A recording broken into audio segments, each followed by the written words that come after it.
Bueno, pues mira, aquí se nos van uniendo más gente.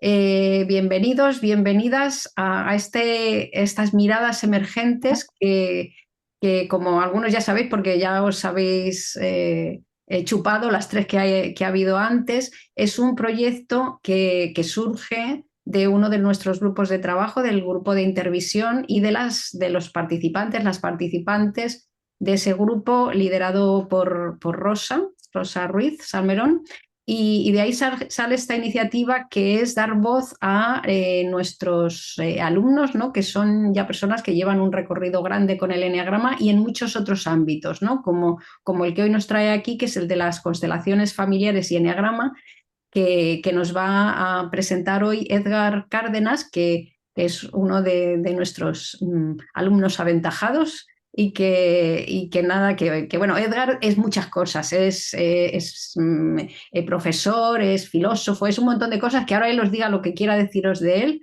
Yo no os voy a contar mucho más, pero él además es terapeuta y trabaja con constelaciones familiares, ¿no?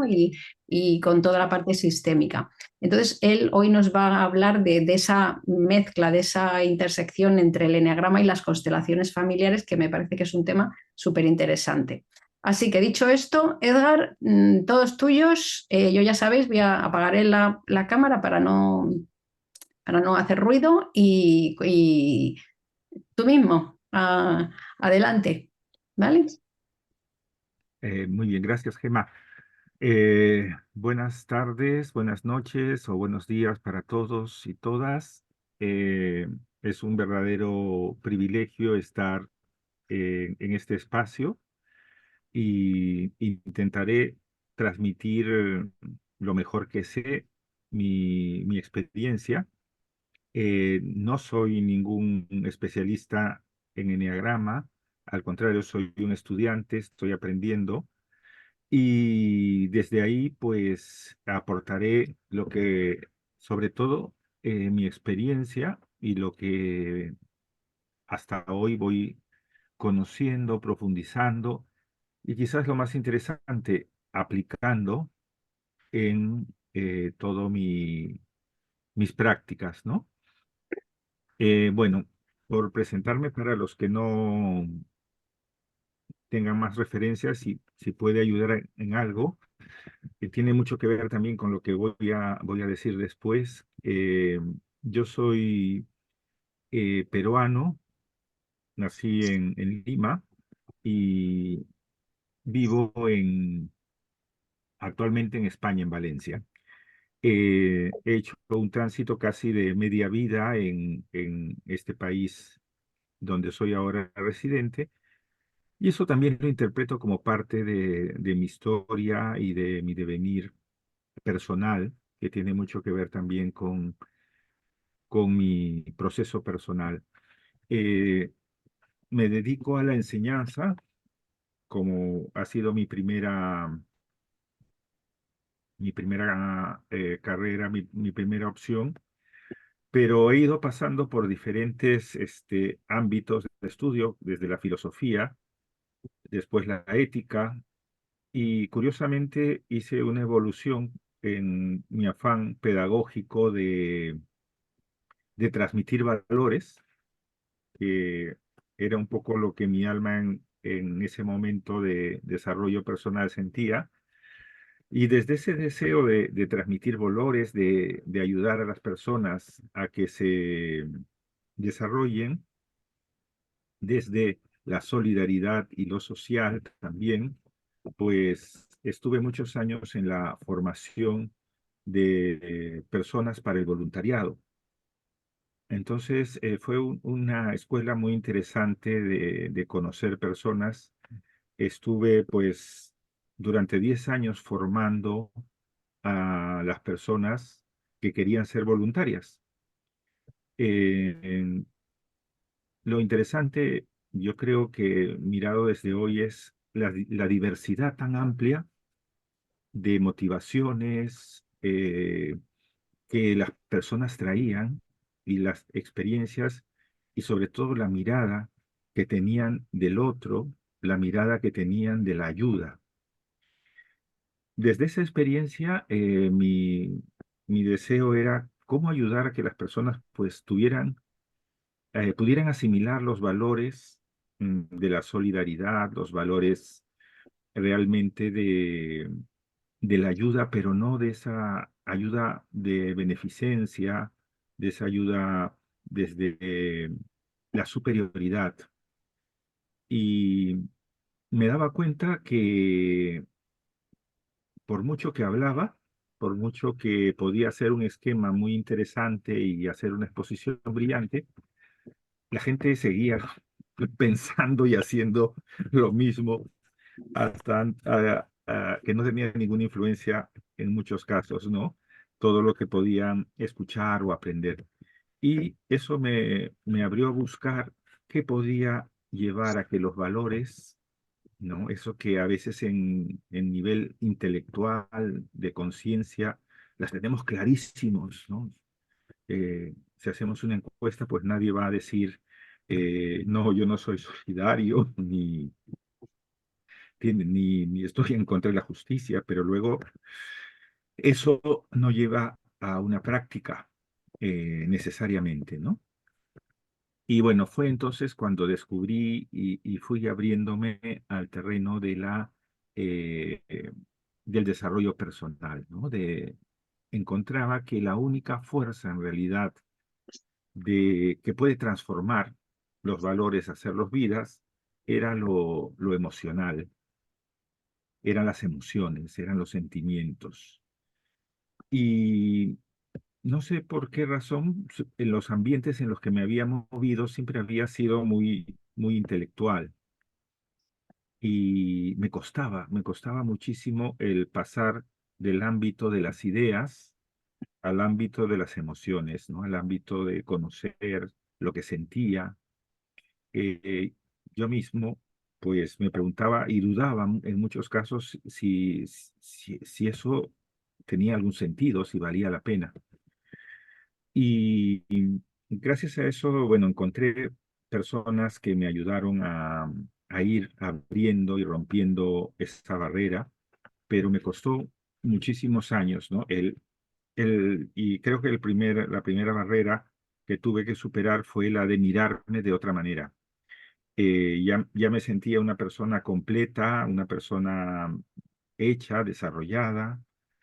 El hecho también de haber inmigrado a España, pues me daba también un sustento de, de capacidad, de integración, qué sé yo. Y profesionalmente también había tenido bastante eh, buena colocación, ¿no? Siendo años difíciles para los que éramos inmigrantes. Sin embargo, pues todo esto no me, no me llevaba a tener una visión clara, que yo buscaba una visión clara y distinta de mí mismo, ¿no? Es decir, a ver, cuando te estás planteando es cómo transmitir valores y cómo vivir las emociones, pero tú qué sientes, quién eres, en definitiva, ¿no?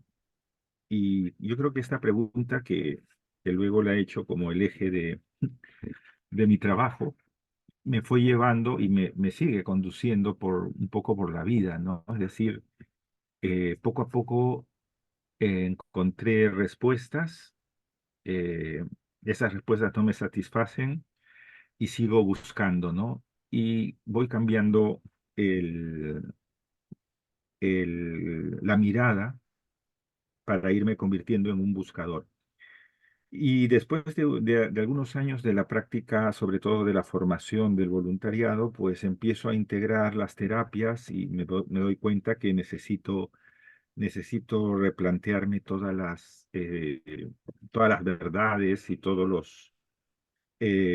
los absolutos que había tenido, ¿no? Eh, y si es pertinente, pues creo que no lo será, pero un camino bastante variado, bastante amplio que he tenido. La cuestión es que aterricé en hacerme en determinado momento la formación de Gestal, luego aprendí el tema de hacerme coach y por diversas circunstancias, pues también me formé en el diario espiritual de Profov y bueno, una serie de experiencias que me fueron abriendo y me hicieron trabajar mucho en mi propia historia. Y el lugar al que llegué, creo que un lugar, un punto de quiebre grande fue el de las constelaciones familiares. Después de muchos años eh, preguntándome, pues, cuánto había que considerar en esta identidad personal, cuánto la familia, cuánto uno, pues, depende, requiere, necesita. Y las constelaciones familiares me invitaban a ir por esta respuesta, ¿no? Encontrar mi lugar. Siempre había estado buscando, como parte de mi identidad, buscar las raíces de mi vida, mis raíces históricas. Y dadas las circunstancias, pues tengo dentro de lo que es el ser peruano, pues unas raíces muy diversas, ¿no? Probablemente tenga raíces negras, tengo raíces indígenas, pero sobre todo una de las raíces que todavía sigo, digamos, explorando son mis raíces amazónicas, ¿no? La familia paterna pues procede de toda la parte amazónica, que como sabéis está conformada por bastantes pueblos originarios que todavía perviven. Bueno, toda esta amalgama, para terminar ya con esta parte autobiográfica, hizo que entrara a las constelaciones familiares con eh, con mucha fuerza, con mucho interés, pero que en el fondo es el cambio que me ayuda a hacer el cambio definitivo del paradigma en el que yo vivía, ¿no? Del paradigma racional. Todavía recuerdo en los primeros años de formación debatiendo con todos los profesores y los formadores, porque claro, me costaba mucho integrar en mi vida la mirada sistémica. Todavía tenía una mirada muy racional, ¿no? En fin. Y gracias entonces a las constelaciones familiares, creo que hice el cambio y por eso desde que terminé la formación me dedico todo lo que puedo a dar talleres y hacer constelaciones, tanto aquí en Valencia como, bueno, en varias partes donde hay posibilidad. Entonces, bueno, mi presentación sobre las constelaciones familiares eh, la voy a hacer desde este lugar, ¿no? De la vivencia. Las constelaciones familiares nos proporcionan una mirada nueva, que es justamente la mirada sistémica.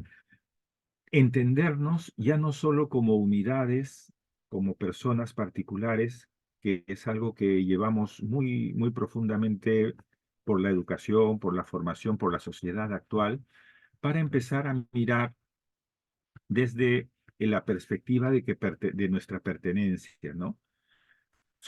Vamos, justamente por eso es su nombre, vamos perteneciendo a distintos sistemas a lo largo de nuestra vida, ¿no? Desde que nacemos se nos otorga pues ese primer grandísimo sistema que es la familia, ¿no? Y solamente mirando la familia ya podemos ver todos los ancestros, antepasados que dieron ocasión a que yo venga al mundo.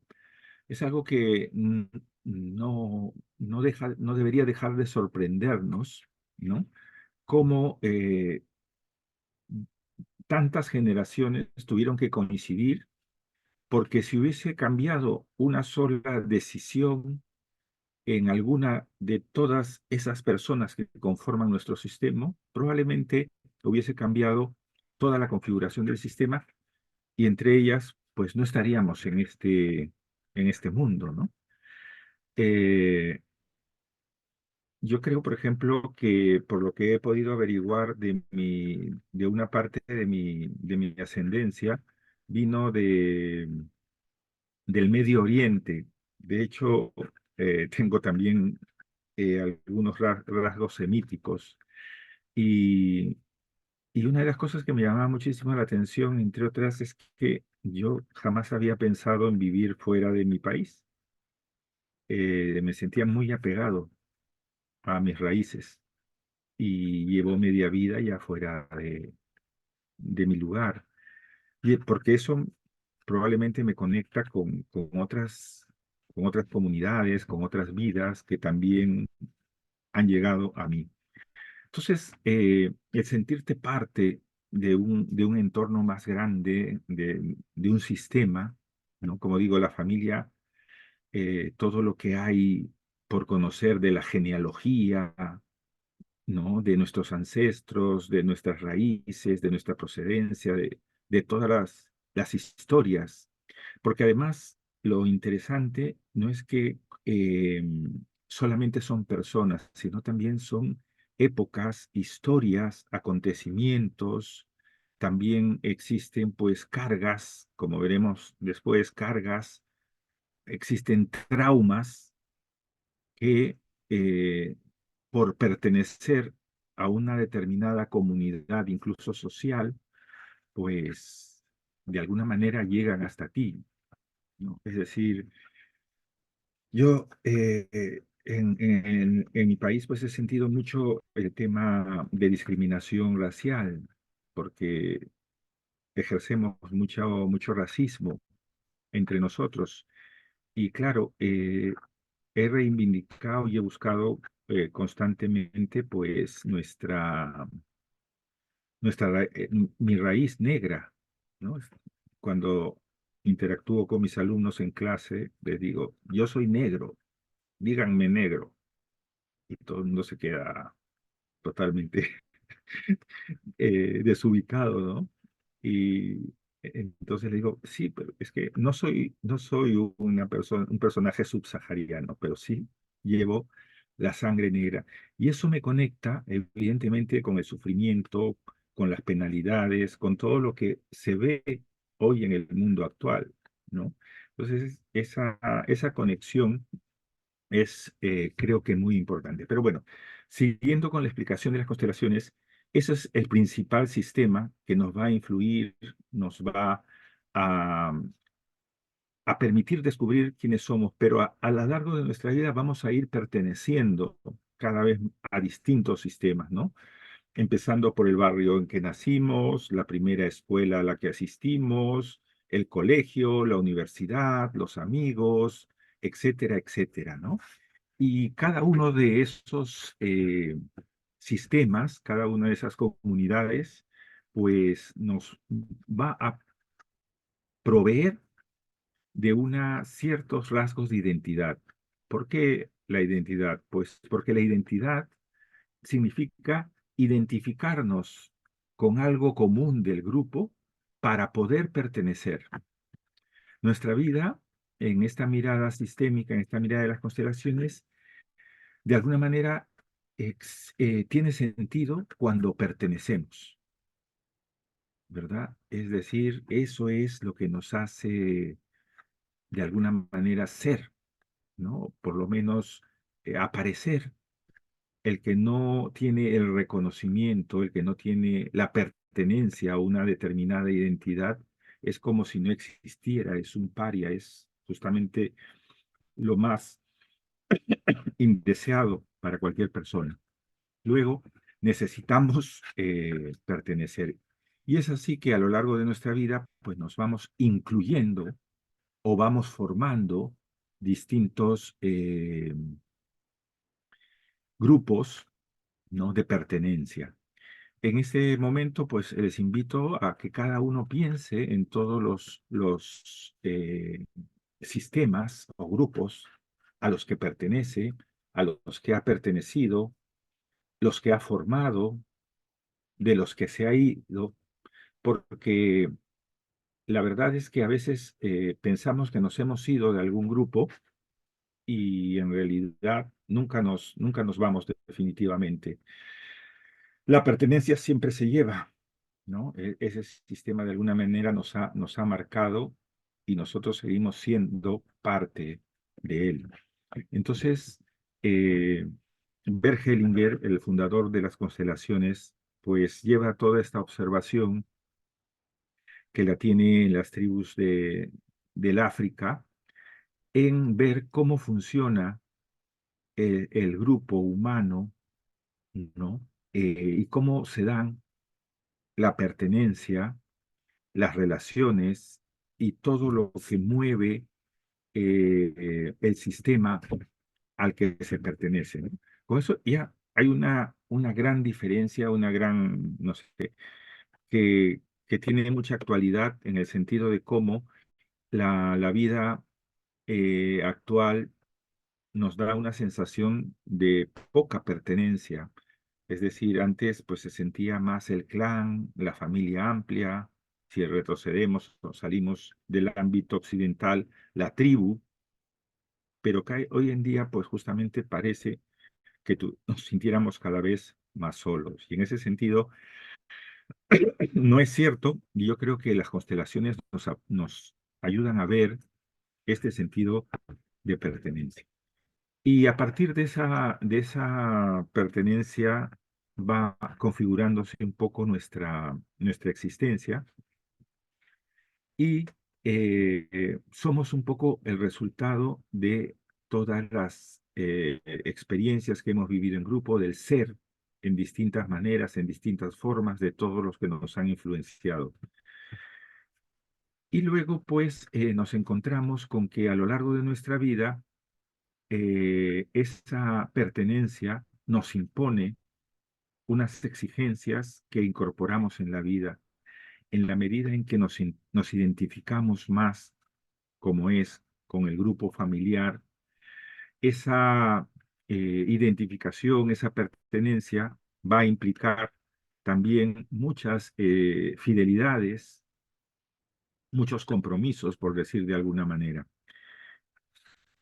En definitiva, pues es necesario mirar nuestra vida y la situación o todo lo que vivimos actualmente desde esta mirada más amplia, ¿no? A lo que somos.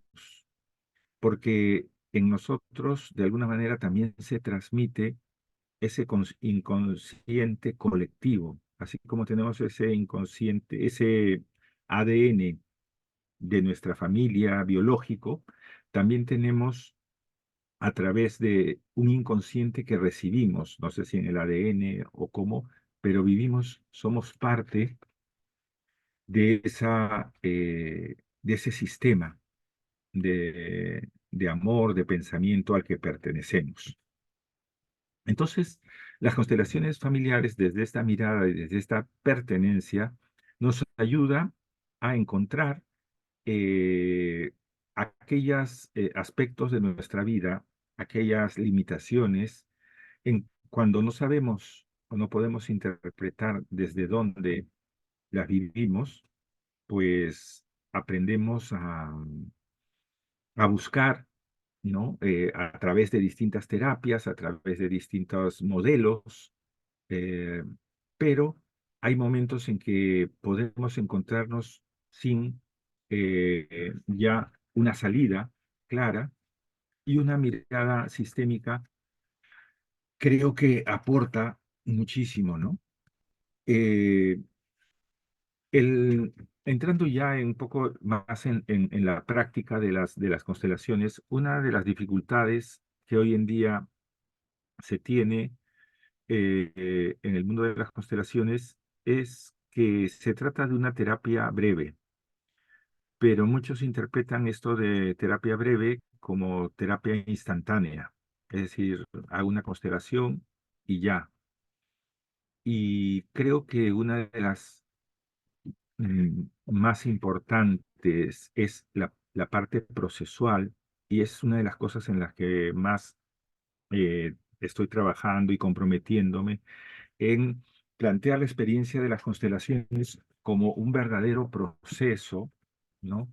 Yo siempre recomiendo a que una persona no vaya directamente a hacer una constelación. Como sabéis, y lo explico para quienes no lo sepan, pues las constelaciones normalmente se pueden hacer en un grupo eh, presencial o se hacen también en particular, ¿no?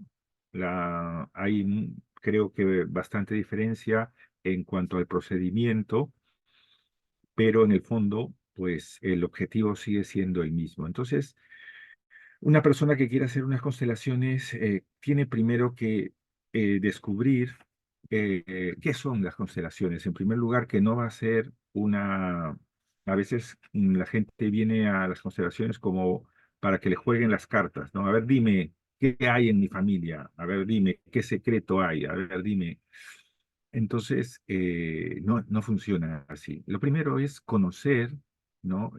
Darse cuenta de cómo funciona, por ejemplo, el aspecto corporal, ¿no? En una constelación, lo importante es conectarse con el cuerpo, ¿no? La dimensión somática, la dimensión evidentemente afectiva, pero no solamente, es realmente empezar a encontrar la verdad que el cuerpo guarda, ¿no?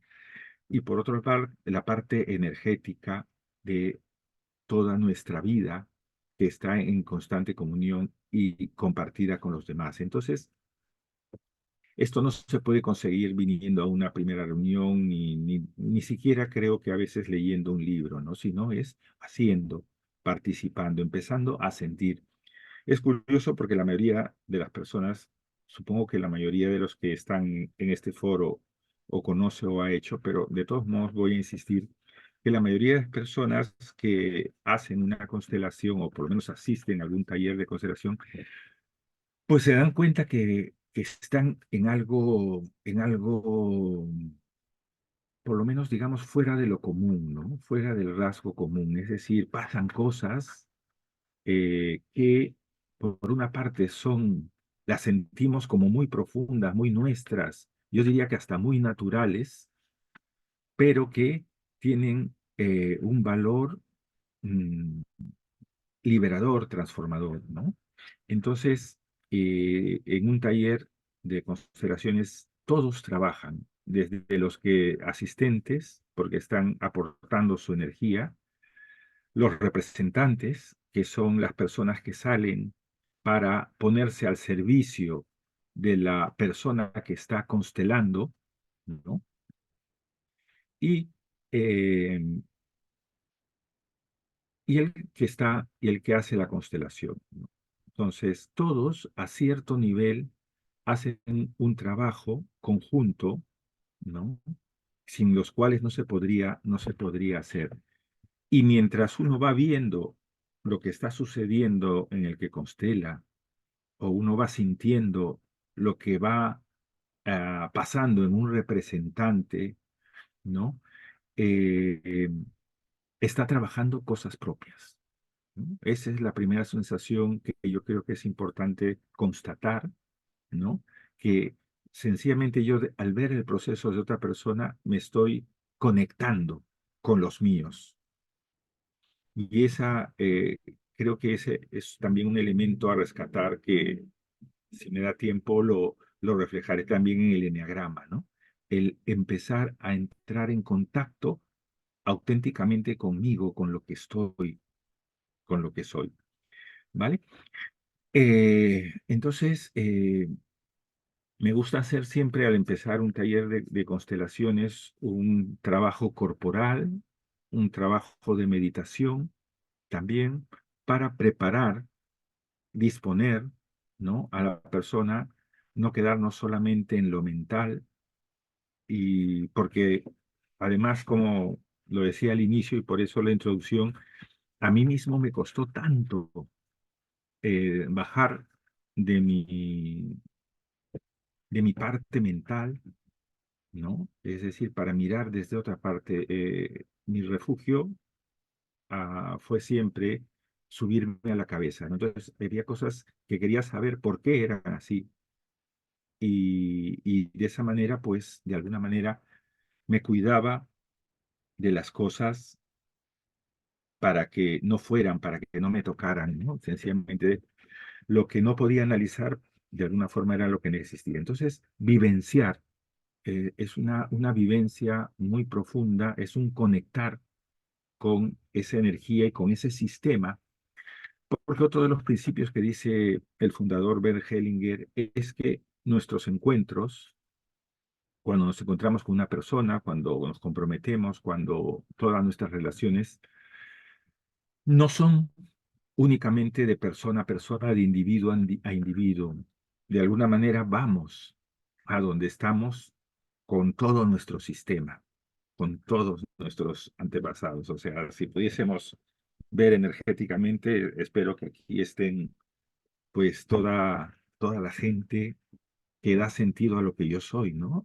Todo el amor que he recibido en la vida y del que estoy hablando en este momento, ¿no? Entonces, eso es lo que cada uno podemos aportar. Entonces, hacer una constelación es una presencia tan fuerte, tan transformadora, porque conecta, va conectando todos estos sistemas y todas estas energías, y en el fondo, y lo digo pues con total convencimiento, todo este amor que hay detrás de cada ser humano, porque ese es un poco para mí una de las bases que, que no termino de comprender incluso racionalmente, pero que sí lo percibo eh, desde mi propia vida, ¿no? Somos seres de amor y detrás de nosotros lo que da totalmente sentido a nuestra existencia es ese amor que está presenciado en todas las personas que dan sentido a nuestra existencia. Por eso entonces que vivir la experiencia de una constelación familiar, yo creo que es muy transformadora y puede ser una gran visión. ¿Qué cosa es lo que vamos a hacer en una constelación? Pues en una constelación vamos a tratar a partir de un asunto. Y aquí es el otro punto en el que quisiera incidir un poco más. eh, es el que nosotros hemos de ir a constelar algo que realmente sintamos en nuestra vida como una necesidad, como un bloqueo. Entonces, para llegar a conocer, ¿no? qué cosa es lo que yo quiero constelar, lo que se llama el asunto, ¿no? Es importante que yo, la persona que quiero hacer la constelación, conozca un poco mis propios asuntos y pueda llegar, que no es fácil, cada vez me doy cuenta que no es fácil llegar, qué cosa es lo que yo quiero constelar, porque tienes que saber qué cosa es lo que quieres, qué cosa, qué problema o qué problemática sientes, ¿no? Y de toda esa problemática, ¿cuál es la que tú tienes muchas posibilidades de enfrentar y muchos recursos y no quieres hacerlo? ¿Y cuál es verdaderamente algo que te viene de tu sistema familiar? Entonces, hacer una constelación para detectar algo que tú puedes detectar si haces un trabajo de introspección es una pérdida de tiempo, ¿no? Hablándolo literalmente.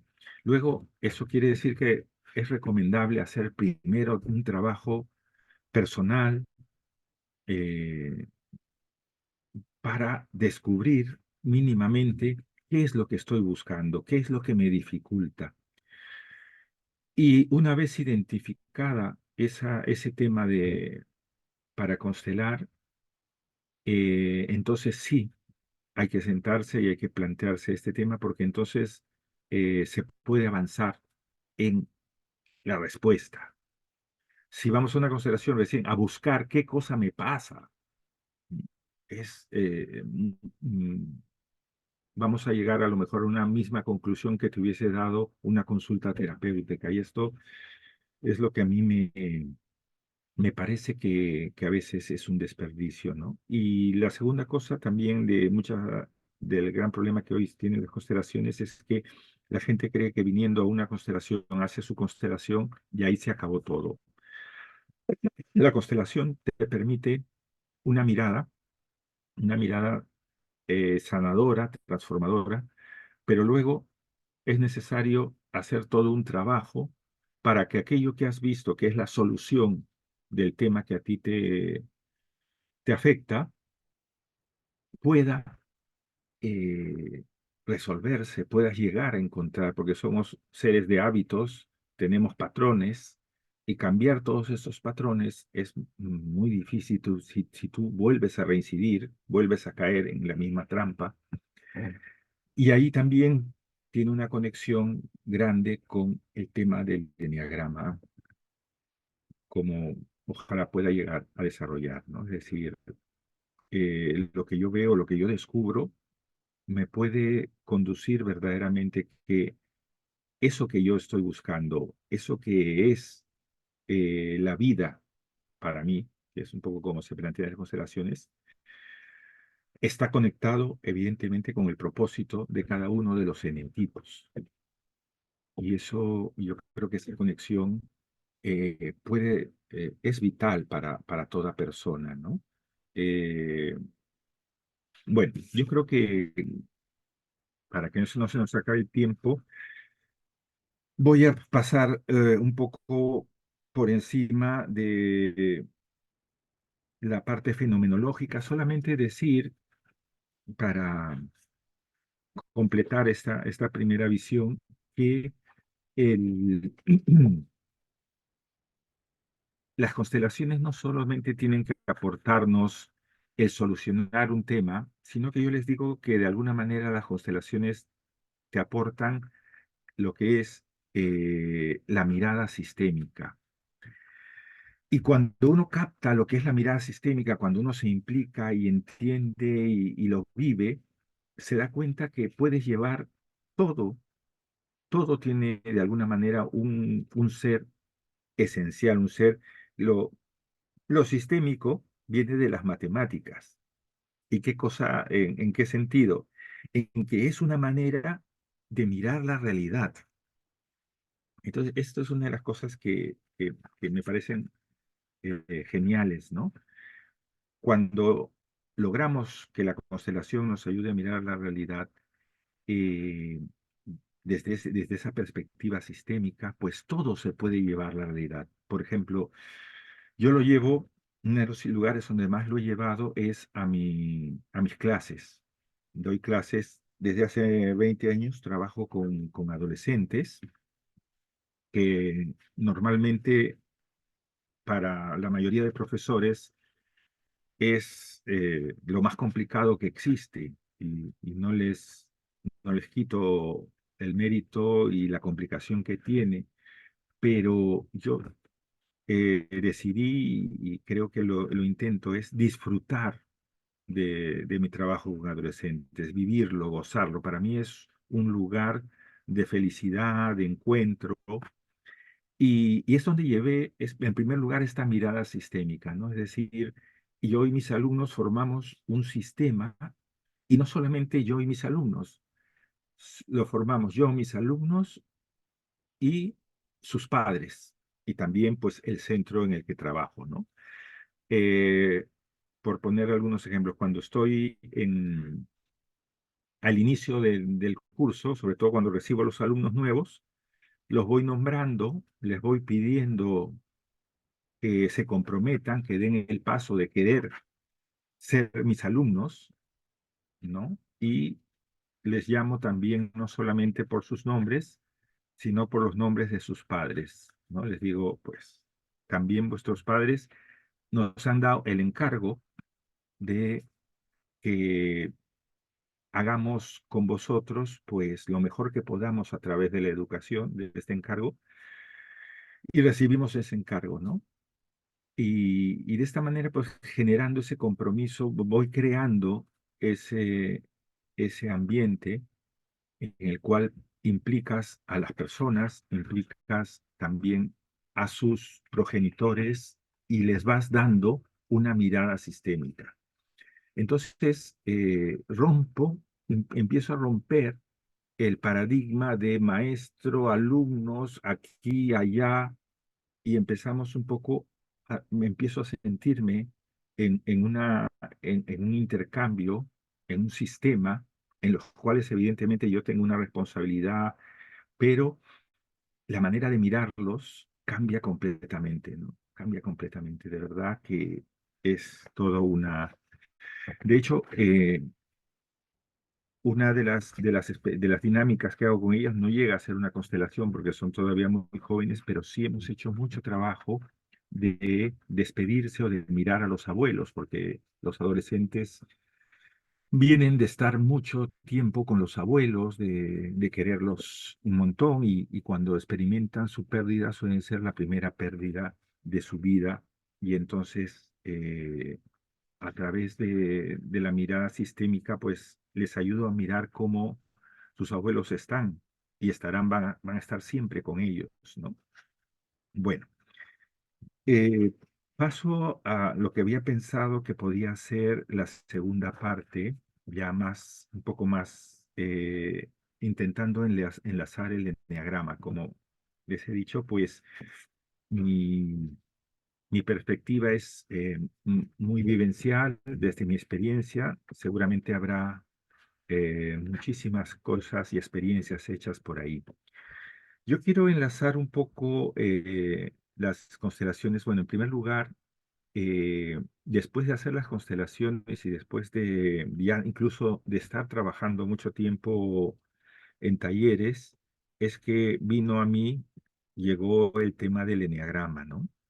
Y, y, y realmente, pues yo creo que sentí una conexión tan inmediata que no tuve casi más dudas de que era el paso siguiente que tenía que dar.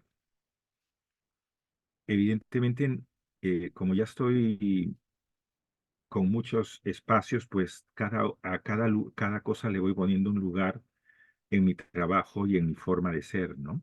Pero bueno, como tengo tantas herramientas, yo intento transmitiros lo que para mí ha sido significativo. Yo creo sobre todo que uno de los enlaces importantes de las constelaciones eh, con el eneagrama tiene mucho que ver con eh, esta esencia espiritual del ser humano. eh, y bueno, en definitiva, una de las cosas, como digo, que a mí me atrajo es que ya una vez llegadas las constelaciones, que como digo, una persona tan racional y tan este, pegada a lo- a la filosofía aristotélica tomista, me costó mucho llegar al convencimiento de que esa finalidad espiritual que desde un inicio, pues la escuela me transmitió de la forma de mirar el enneagrama, eh, me atrajo justamente porque creo que es lo mismo que había descubierto yo en el fondo en las constelaciones, ¿no? Entonces, el punto de partida que yo creo, desde mi punto de vista de coincidencia, es o puede ser el árbol familiar. Todos pertenecemos, como ya señalé, a nuestra familia. Ya, para que quede de una manera más clara, una de las esencias de las constelaciones son los órdenes del amor, lo que se llaman los órdenes del amor, porque son, digamos, los tres principios que rigen justamente las constelaciones.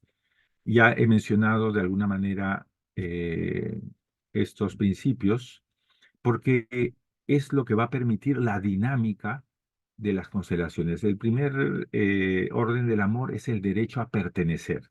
Creo que lo subrayé lo suficientemente. Es decir, todos, absolutamente todos, tenemos derecho a pertenecer a una familia, a, a un grupo. Nadie puede quedarse al margen. No hay nada peor, como digo, que ser un paria, que no tener un grupo de pertenencia.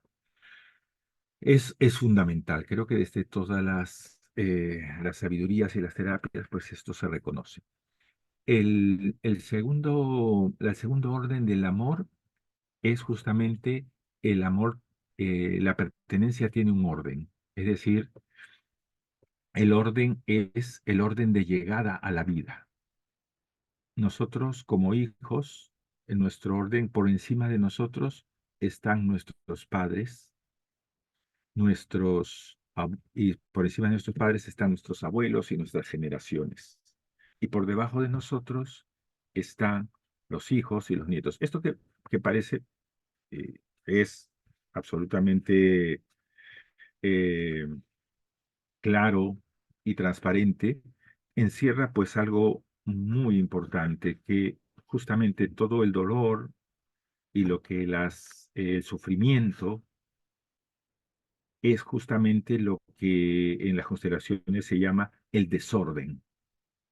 Y no es cosa rara. Es decir, eh, una de las principales causas de que el ser humano y haya tantos dramas hoy y siempre en el mundo es porque a veces ocupamos el lugar. ¿Cuántos hijos que se ponen en el lugar del padre o de la madre, que quieren mandar, que quieren dominar, que quieren poseer, ¿no? O tantos padres que se hacen hijos, que se hacen dependientes, que se hacen necesitados, que exigen, que piden, ¿no? Estos desórdenes del amor son los que van generando justamente el de sufrimiento y la alteración de que los sistemas no estén ordenados, porque el principio de Bergelinger es que cuando el amor, que es la vida, que es lo que da vida al sistema, el, está ordenado, entonces el amor fluye, ¿no? Desde arriba hacia abajo, desde los antiguos va fluyendo y las nuevas generaciones van recibiendo todo ese amor que viene de los antepasados, cuando se mantiene el orden. Entonces, cada uno de nosotros como hijos recibimos. La primera consecuencia de este orden del amor es recibir de nuestros anteriores, ¿no? Lo que nos corresponde como pertenecientes al sistema. Y a su vez, a nosotros nos tocará dar a nuestros descendientes lo que recibimos de nuestro sistema. Y el tercer orden del amor es el equilibrio entre el dar y el tomar. Es decir, para que el amor se mantenga y fluya, tiene que darse un equilibrio, ¿no? No debe ser demasiado diferente lo que damos y lo que tomamos. Esto es evidentemente claro en la pareja, ¿no? Dice Bergelinger que justamente cuando en la pareja uno da demasiado, la pareja se rompe porque el otro siente que es incapaz de corresponder a todo lo que le da y se marcha. Entonces se requiere equilibrio, ¿no? Esto realmente también tiene una profundidad muy grande. Bueno, dicho esto de los órdenes del amor, quería centrarme entonces para ya ver algunas reflexiones respecto del eneagrama, que de los aspectos centrales de las constelaciones es mirar a nuestros antepasados. El eje, el centro, digamos, es nuestro árbol familiar. Eh, Porque de ahí, evidentemente, es el que va a dar respuesta a todas nuestras preguntas existenciales. El árbol familiar no hay que verlo como algo estático, hecho, ¿no? Yo por aquí tengo mi árbol familiar. Entonces, sino es un ser viviente, es algo que está en vida, que está en proceso. El árbol familiar está lleno de vida. Una cosa que también es muy bonita de las constelaciones es que no hay muertos, sino que lo que llamamos muertos son nuestros antepasados que están en el otro lado, pero desde ahí, y es así, ¿no? Porque hay personas que influyen en nuestra vida, aunque hayan dejado de la vida hace muchísimos años, ¿no? Una de esas personas, evidentemente, eres tú, mamá, pero bueno, ahí te dejo. Eh, eh, lo menciono también de paso eso porque, digamos, fue la relación que yo tenía, que yo tuve y tengo con mi madre, ahora ya sanada, fue una de las cosas más fuertes que me llevó a hacer mi constelación. Era el punto que después de mucho trabajo personal veía que ahí no encontraba yo una solución. Bien, entonces el árbol familiar es la realidad fundamental para las constelaciones familiares. El árbol familiar básicamente va a estar constituido para nosotros por nuestros padres, ¿no? Que son los que nos dieron la vida y con quienes nos interrelacionamos y que, como decimos, yo siempre repito, somos 50% papá y 50% mamá. La gente se queda mirando. Sí, sí, le digo, pues a mí también me costó muchísimo aceptar. Yo hubiese preferido ser 80% uno y 20% del otro, porque ya venía con una mirada sesgada, etcétera, etcétera. Pero la realidad es que somos de papá y de mamá. Y por otra parte, están todos nuestros antepasados a los que no conocimos, pero que están ahí, que forman parte, ¿no? Y que su existencia también tiene muchísimo sentido para nosotros. Entonces, el árbol familiar es de donde fluye lo que les llamaba al principio el amor, ese amor que se va transmitiendo de generación en generación, que es lo que da sentido, ese amor que es vida. Pero nosotros nacemos y venimos a la vida, ¿no? Gracias a todo ese amor y por lo tanto sentimos desde que nacemos como respuesta de vida ese amor total, entregado por nuestros antepasados, por nuestros padres, y ese amor es una lealtad, ¿no? Nos sentimos tan atraídos, es decir, nuestros padres es tan fuerte que estamos dispuestos a morir por ellos, ¿no? Pero esta relación de amor, que yo diría que está en el alma, ¿no? También una manera que yo miro el árbol familiar como el alma familiar, ¿no? Como algo que tiene vida. Y así como existe el alma familiar, también considero que hay el alma del mundo o el alma universal. Y creo que en última instancia pertenecemos al alma universal. Entonces, cuando venimos al mundo, traemos ese amor, pero lo traemos de un modo inconsciente. Y a través de nuestras experiencias familiares, pues nosotros vamos necesitando de nuestra familia la seguridad, en primer lugar, el sentirnos seguros que nos transmite el amor, el afecto y sobre todo un elemento fundamental es el reconocimiento, ¿no? Necesitamos sentirnos reconocidos. El amor en definitiva nos va a dar, yo creo que esto, el sentido de pertenencia. Tenemos un lugar. Pero la realidad es que a lo largo de nuestra existencia real y concreta en este mundo, pues no tenemos todo ese afecto, ese reconocimiento y esa seguridad, y eso genera en nosotros eh, el miedo, pero no un miedo cualquiera, sino el miedo existencial, un miedo de no ser, de no pertenecer, ¿no? Y yo creo que es lo que genera en realidad en nosotros como raíz el ego. Para mí un poco esta conexión del miedo es lo que hace, como lo dice el enneagrama, pues esas primeras experiencias de nuestra infancia hay, como sabéis, distintas teorías, pero es parte de la formación de nuestro ego. Y yo lo relaciono, pues, ese ego con el, eh, ese amor, pero ese amor todavía ciego ese amor inconsciente.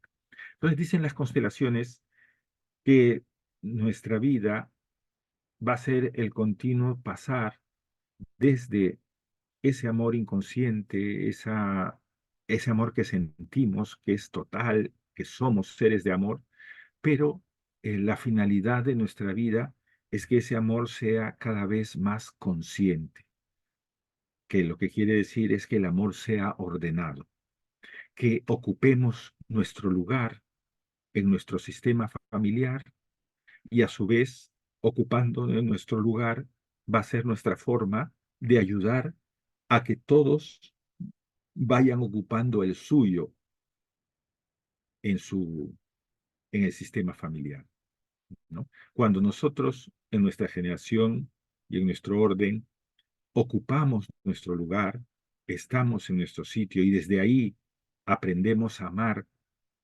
entonces generamos el bienestar tanto para nosotros mismos como para darle la oportunidad a las nuevas generaciones que también puedan vivir y recibir ese amor y crecer en esa conciencia. Pero como todo es un proceso, ese proceso de amor, de energía que somos, pues nos encontramos con que al no ser satisfechos vamos generando el ego, que como digo yo lo relaciono con ese miedo existencial, y ahí creo que puede empatizar muy bien cómo se manifiesta pues en cada persona, de acuerdo al tipo de experiencias, de acuerdo al tipo de padres, o de acuerdo a una decisión universal que no conocemos, que pueden asumir los distintos eneatipos, ¿no? Que propone el eneagrama. Entonces, de lo que se trata a nivel de las constelaciones es cómo hacer, y ese es un poco el trabajo, cómo hacer que este amor inconsciente, este amor desordenado, vaya haciéndose ordenado y vaya fluyendo. La principal manera es porque el amor desordenado genera o es generado por las lealtades inconscientes. Como decía al principio, por nuestros padres, por los seres que queremos, somos capaces de amar y dar la vida, pero al ser una lealtad inconsciente, está muy atada al sufrimiento.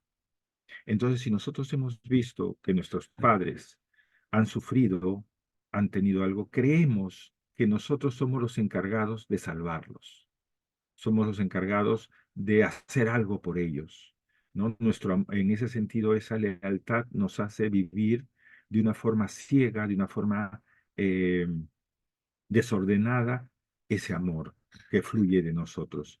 Entonces, las formas de, del desorden, del amor inconsciente, es que queremos, por esa lealtad, intentamos repetir. Una de las formas es repetir el,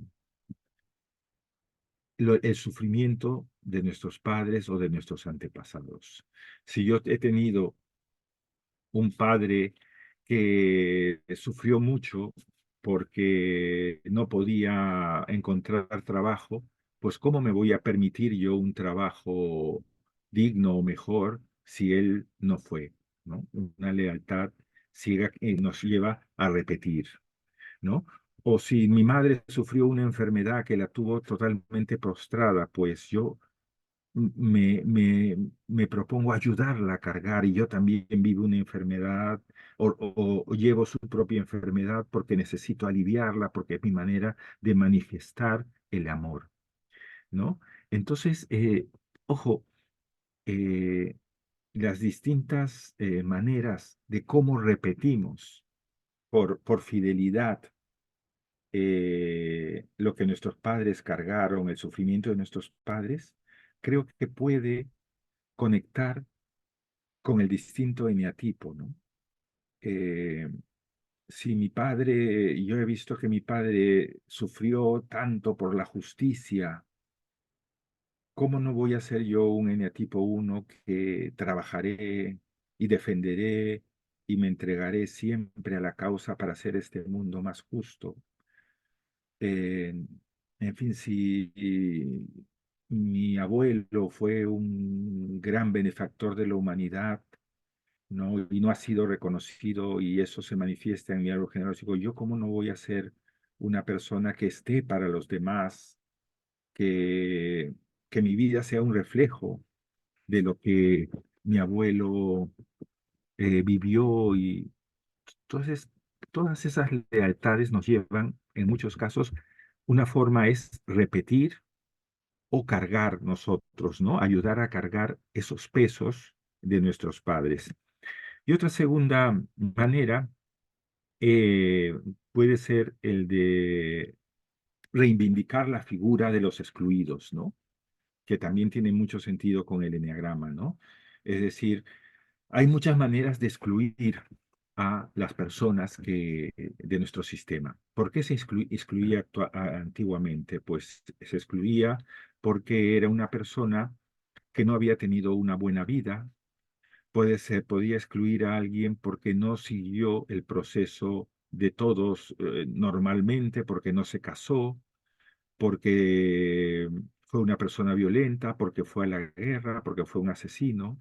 Y entonces lo excluimos, no le damos el lugar, no se habla de esa persona. Otra manera de excluir es, por ejemplo, los abortos. Cuando una mujer abortaba antiguamente, se silenciaba por el dolor o por la vergüenza o por lo que sea, no se hablaba más de ese tema y se guardaba como un secreto. Entonces, otra manera del amor ciego es reivindicar la figura del excluido, ¿no? Como nadie te mira, yo te voy a mirar, ¿no? Era una persona o que daba vergüenza, o que era problemática, o como digo, que murió antes de tiempo, ¿no? Y todas esas cosas no se han querido integrar al sistema. Entonces, yo puedo tomar ese lugar, ¿no?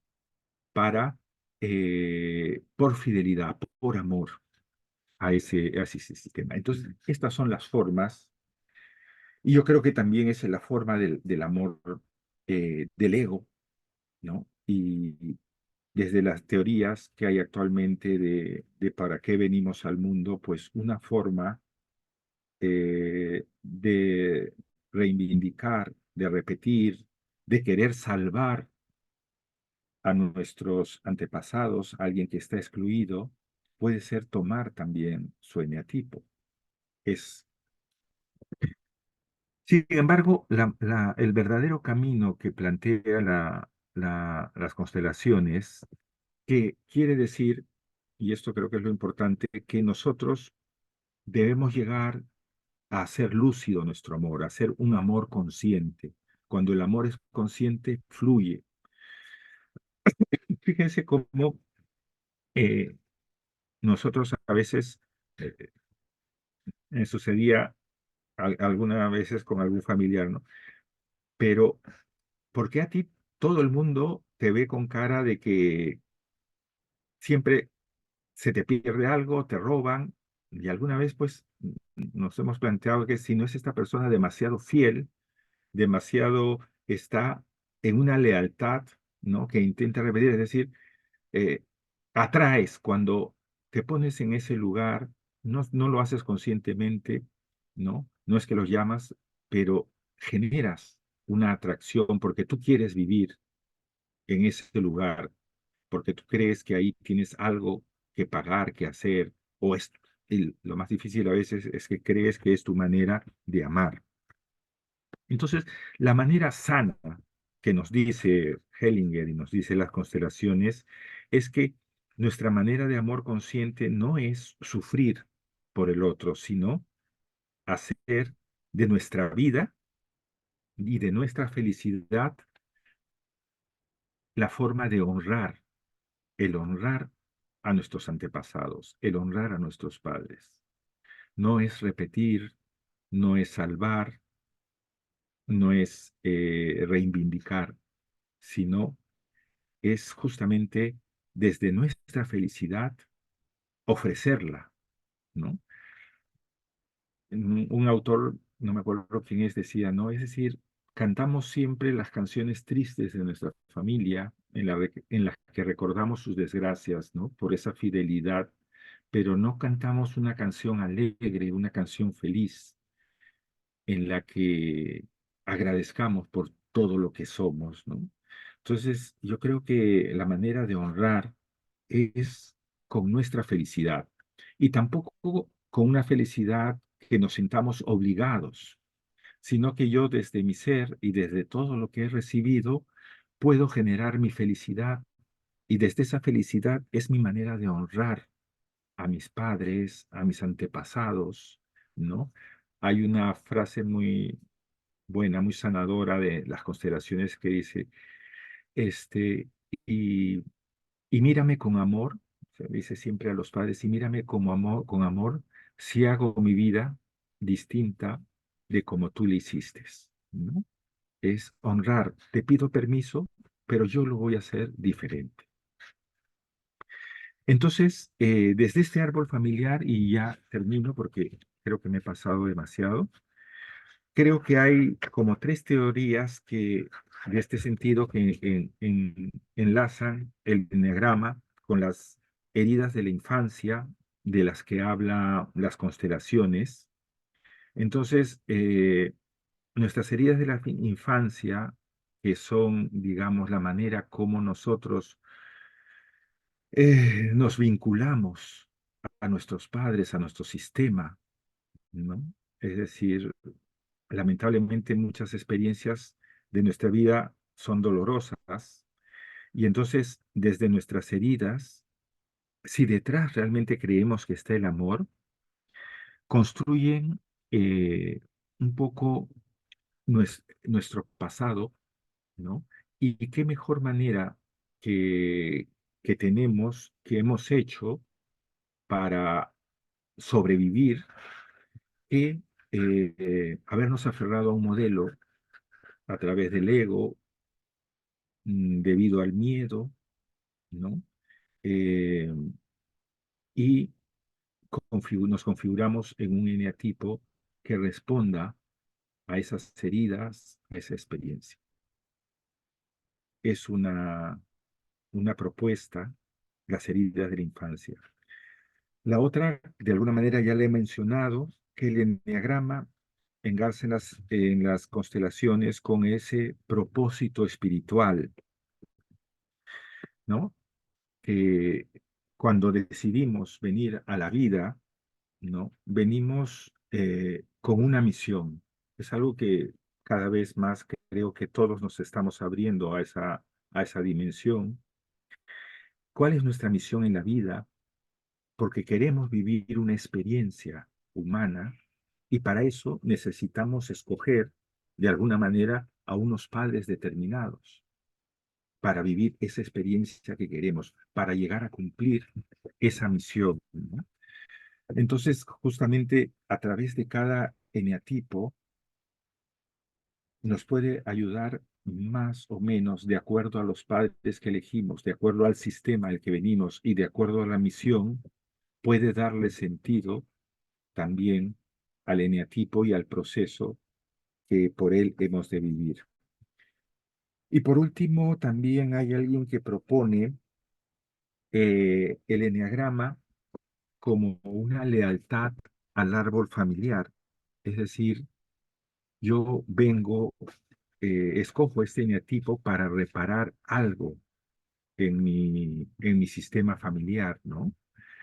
Qué sé yo, si yo he visto que en mi familia había, voy a hablar de alguna manera de mí, eh, si yo he visto que en mi familia nadie tuvo un título universitario, pues qué mejor que yo abrace de alguna manera esta necesidad de éxito, porque sé que de esa manera voy a compensar a todos mi sistema familiar de algo que careció, que no se le dio lugar, que no tuvieron oportunidades, y de esa manera creo que voy a sanar, pero en realidad lo único que provoco es sufrimiento en mí. Entonces, a través de mi proceso de descubrimiento del eneagrama, yo puedo ir sanando una vez que conozco, ¿no? Mejor mi elección, conozco el porqué le doy un sentido mayor a la personalidad que he elegido y mucho mayor al proceso de encontrar mi verdadera finalidad. Bueno, yo no sé si he logrado lo que quería transmitir, pero creo que mejor abro el turno para que los que quieran preguntar y si puedo responderlos desde mi pequeña experiencia, pues con mucho gusto.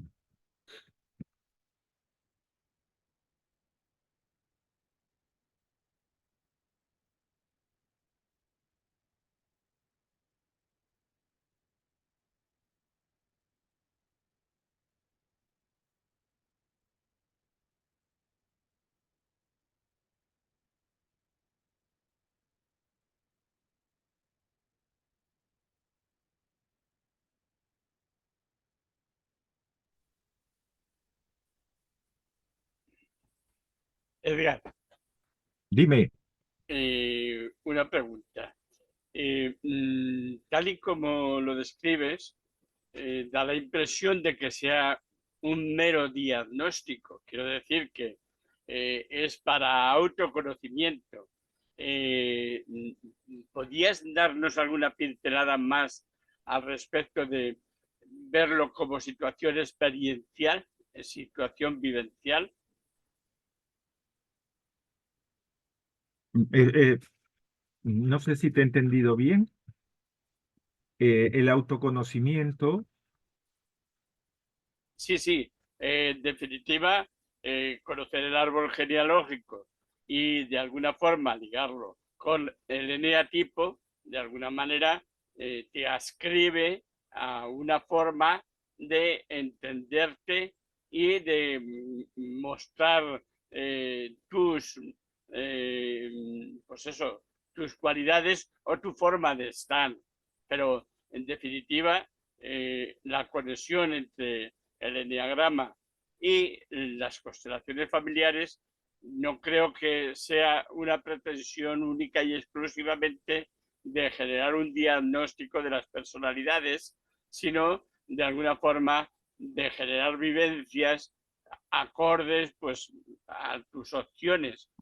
Exacto, sí, ahora ya te he entendido. Sí, bueno, en primer lugar, creo que no sabría contestarte exactamente. Creo que todo es muy vivencial porque yo lo he vivido así. Es decir, el encuentro con las constelaciones es que parte y es fundamental de las vivencias, de cómo te experimentas tú. Es autoconocimiento, pero ese autoconocimiento es de lo que haces, de lo que experimentas, de las relaciones que tienes, ¿no? Pero entiendo muy bien tu inquietud y yo creo que sobre todo hubo como dos aspectos. Yo conocí el eneagrama después de las constelaciones, pero en muchos casos yo recomendaría que primero se haga el eneagrama y que las constelaciones pueden ser un instrumento para después, ¿no? Pero creo que la respuesta a lo que tú dices, yo creo que está en el proceso, o sea, en definitiva, todos queremos hacer el proceso de sanación que en definitiva también se le puede llamar el proceso de encontrar nuestra visión, nuestra misión en el mundo, de saber para qué estamos aquí y de sentir que nos estamos realizando en cumplir esa misión, ¿no? Y eso nos viene dado, por una parte, por sentirnos, la experiencia de sentirnos en el lugar. Yo creo que esta experiencia es fundamental. Estoy en mi lugar, ¿no? Respecto de mi sistema familiar. Estoy haciendo realmente lo que he venido a hacer.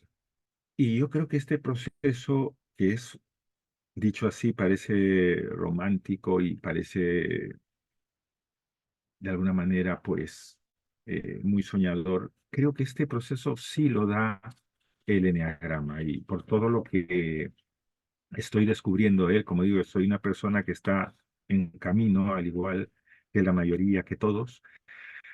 Creo que el caminar hacia la misión, eso de una manera seria, profunda, desde el autoconocimiento, pero también desde la vivencia, es un ir y venir, ¿no? O sea, es decir, todo lo que haces tienes que conocer qué significa de ti, por qué lo haces. Yo creo que esta atención, este vivir dentro, lo da el trabajo del enneagrama. Gracias. A ti.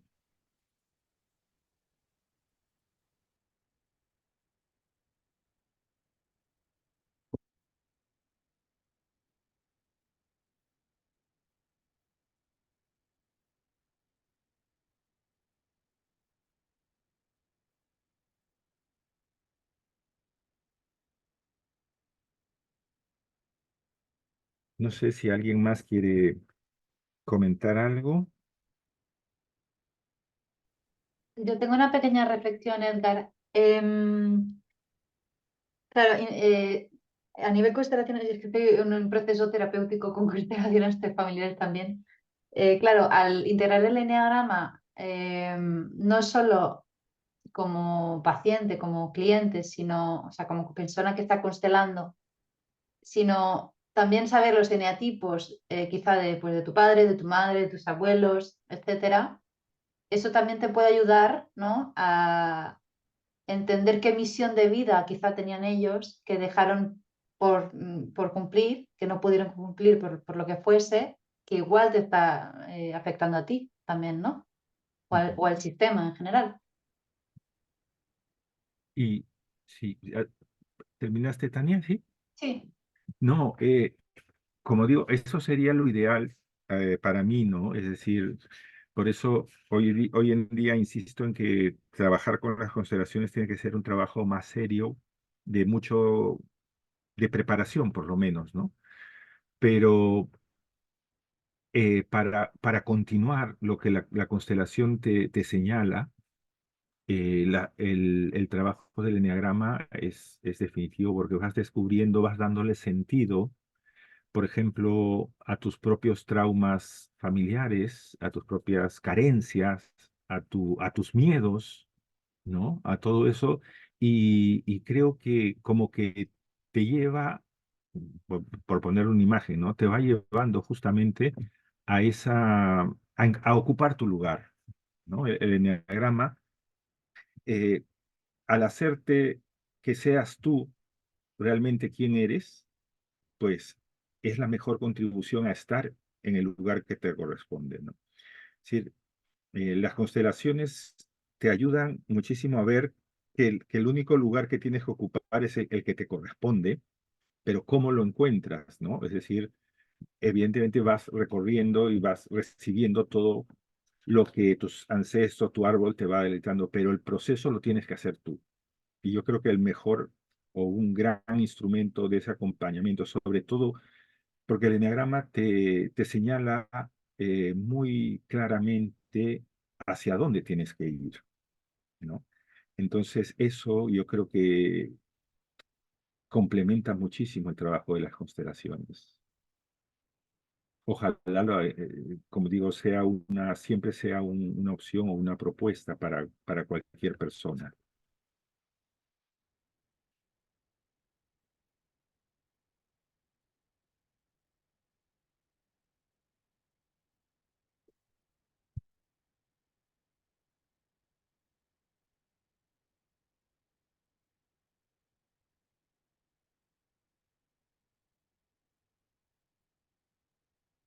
Bueno, si no hay más, no sé, ojalá que les haya podido servir. ¿Alguien tiene alguna pregunta? Si no, me gustaría terminar diciendo justamente, pues, yo creo que en parte, eh, justamente una de las cosas que me ayudó a mí descubrir eh, mi lugar en mi sistema familiar, eh, m- creo que me llevó al encuentro de buscar y le da sentido mucho al eneatipo que soy, ¿no? Y al proceso que he vivido, a la herida que tengo, ¿no? Y ahora justamente lo que necesito y hacia donde quiero cada vez más avanzar es justamente bueno, quiero seguir ocupando mi lugar y ocuparlo cada vez más. Quiero saber cuándo es que retrocedo, cuándo es que avanzo, cuándo es que mi eneatipo se va a donde no debe irse, cuándo se escapa, ¿no? Y este proceso yo creo que complementa muchísimo el trabajo que me marcó definitivamente de las constelaciones. Evidentemente, por ejemplo, una última cosa que quería mostrar, por ejemplo, en alguna experiencia en eh, los, el trabajo de constelaciones fue, eh, a ver, seleccionar filtro de fondo. A ver si puedo quitar el fondo. Mm, Vale. Por ejemplo, una de las experiencias que he podido hacer con las constelaciones y el trabajo con el eneagrama, que puede ser algo significativo, es a veces si ponemos a una persona que represente frente, por ejemplo, a la realidad de sus padres, la mayoría de las experiencias de pareja, de problemas de pareja, de traumas, de imposibilidad de sentirse a gusto en la vida, tienen mucho que ver evidentemente con nuestra infancia. Entonces, colocar pongamos al eneatipo 9, que es con el que más he trabajado, frente a sus padres, pues no genera, a veces genera mucha resistencia, porque, bueno, el 9 tiende un poco a eso, ¿no? A evitar el conflicto. Pero lo que hice, por ejemplo, en alguna oportunidad es poner a dos eneatipos frente a frente. Esto es, claro, evidentemente tienes que saber primero el eneatipo, pero un eneatipo 9 frente a un eneatipo 9, qué dinámica empieza a generar? Y una de las cosas que me llamó mucho la atención fue que la dinámica que generaron fue este movimiento. Querer acercarse, pero a la vez no estar muy seguro, tener un impulso, pero no llegar nunca a que ese impulso le acerque, ¿no? Es el tema de la identidad. Y entonces hice la experiencia de poner a los padres, vamos a ver si esta sería la mamá y este sería el papá. Poner a los padres para ver qué pasaba con este eneatipo 9. No sé si ahí se ve, creo que ahí. Si pongo a los padres, ¿cuál sería el movimiento de los padres para ver un poco qué es lo que pasa? Pues normalmente lo que sucedió en la constelación es que los padres tampoco se aceptaban. También había cada uno mirando en su camino. Y en el caso, que no es una manera de generalizar, pero en el caso del que les hablo, había un aspecto de la pareja que estaba oculto, ¿no? Que les impedía realmente llegar a ser pareja. El caso, por ejemplo, de un marido que trabaja en una institución de inteligencia, o una madre que trabaja en un aspecto psiquiátrico. No quiere llevarse a la pareja y a la familia todas las circunstancias que vive en su trabajo. Entonces vive una parte aislada una parte que es oculta a la otra pareja, ¿no? Y eso es un poco lo que refleja el eneatipo, la persona, en ese movimiento. Hay algo de sí que no termina de aceptar, que no termina de ver, que lo vive y no lo vive. Entonces, genera constantemente este movimiento, ¿no? Que es lo que sus padres, de alguna manera, en su momento, le hicieron llegar. Y para mí, de alguna manera, refleja algo de las características del eh, eneatipo 9. Con otros eneatipos también hemos tenido alguna forma de experimentar, pero bueno, como digo, es muy difícil cuando una persona llega a hacerse cargo de qué eneatipo puede sospechar, puedes hacer una pregunta, pero no se puede trabajar en esto. Pero creo que para trabajarlo después, lo recomiendo siempre, sobre todo a aquellos que quieren hacer un trabajo profundo. Edgar, por aquí había en el chat hay alguna pregunta que no sé si realmente se puede contestar o no, pero Olga te preguntaba si los padres de cualquiera de ellos y para qué en esa posición. Sí, los padres de cualquiera de ellos, porque se supone que era un eneatipo con esos, cuando salen los representantes, ellos mismos buscan su posición, ¿verdad? Y luego el movimiento que se va generando eh, es libre. Pero en el caso del eneatipo 9, que he tenido la posibilidad de verlo un poco más repetido, siempre es una pareja que no ha terminado de serlo, ¿no? Esa es un poco y yo veo cierta relación con esa identidad, ¿no? Esa herida que puede tener el eneatipo, pero lo interesante es que yo creo que sí, estos movimientos se van repitiendo y van revelando un poco las características del eneatipo. Si esto se trabajase más a fondo, creo que nos daría muchos elementos.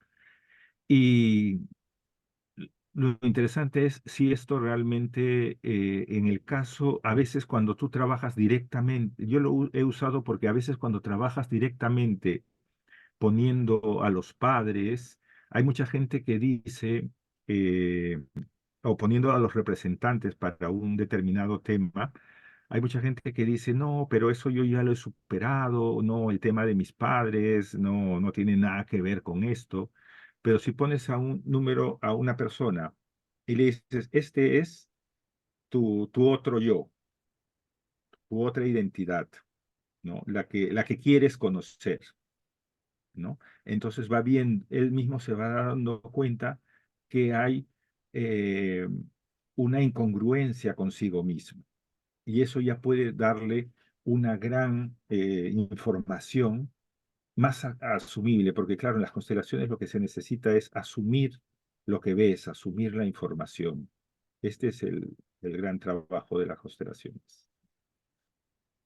Olga te preguntaba también o quería confirmar que se hizo en vivo, no con muñecos, lo que estás Exacto. contando. Se hizo en vivo. Claro, y lo que tú estás intentando es representar con muñecos lo que sucedió. Así es. Mm.